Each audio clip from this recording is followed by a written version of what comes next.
All right, today we're going to do something a little different. We're going on a journey, and our map isn't some academic paper, it's a song. It's called Virtual Touch, and we're going to use its lyrics to really unpack the whole story of digital escape. From why it's so tempting in the first place to what the real cost is in the end. So let's follow the breadcrumbs, line by line. And this is where it all kicks off, right here, with this really simple but powerful reason. See, it's not about finding something new. It's about getting away from something that's just too much. The real world is painted as too loud. It's this chaotic, overwhelming place that basically pushes our main character to look for an exit. And this is that first critical step, making the choice to disconnect from reality. So, this first part is all about that moment of decision. We're really digging into the why of it all. What is it about this digital world that's so promising that leaving the real world behind seems like a good idea, or maybe even the only idea? And just listen to the words being used here. This is not about fun and games. This is about survival. The virtual world is set up to be a kind of sanctuary. Where the real world is loud, the digital world is silent. Where reality feels like it's sucking the life out of you, the code makes you feel alive. It's a place of safety, a place you can actually breathe. Okay, so you're in. Now what? We're heading into what you could call the honeymoon phase of this whole digital life. What is it that makes this new reality so powerful, so addictive once you're on the inside? And here, it becomes incredibly clear. On one side, you've got all the baggage of being alive, right? The noise, the responsibilities, the pain. But on the other side, it's a perfect world. No rules, no consequences, nothing ever decays. The contrast is just, wow, it's so stark. You can totally see why someone would pick the world on the right. And if we dig a little deeper, the promise is huge. First, you get total control. You can literally build a world where you feel like you finally belong. Second, you can have connections, but without all the messy parts. You can meet someone in a pixel place. Third, you get all the good emotions, love, laughter, but with none of the pain. And finally, you're free from all the stuff that weighs us down, like bills and deadlines.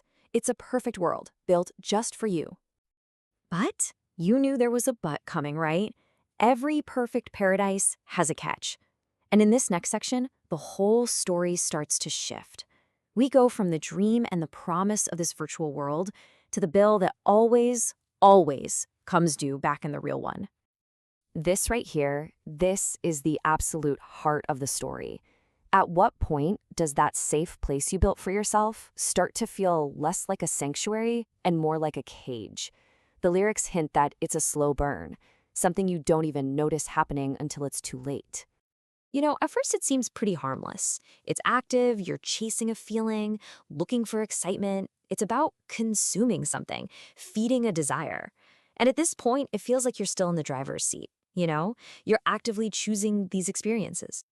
But then, just watch this tiny change in the very last course. It's not just feeding desire anymore. Now it's trading truth for it. And that's a conscious deal. This is someone who knows they're giving up something real, actual truth for that sweet, sweet digital high. The escape is no longer an escape, it's an addiction. And there it is. That's the moment of truth.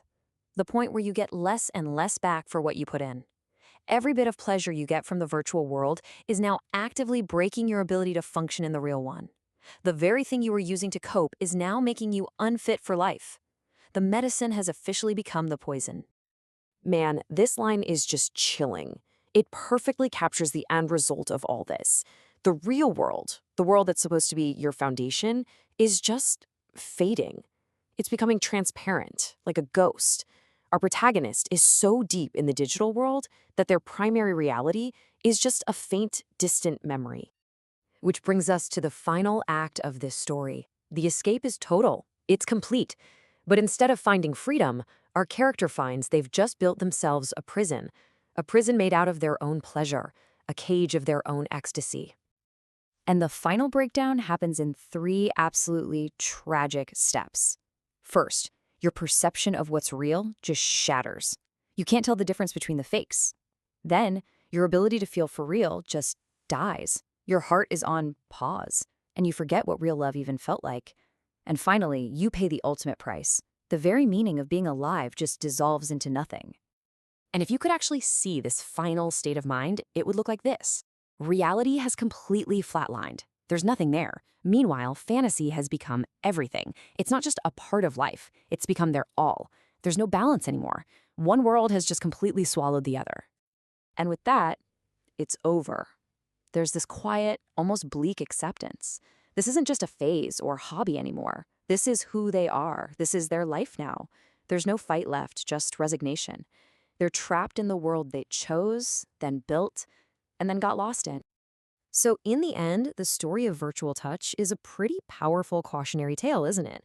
It leaves us with a really tough question, one that feels more important every single day. As our own lives get more and more digital, and those lines keep getting blurrier, what are the trade-offs we're all making?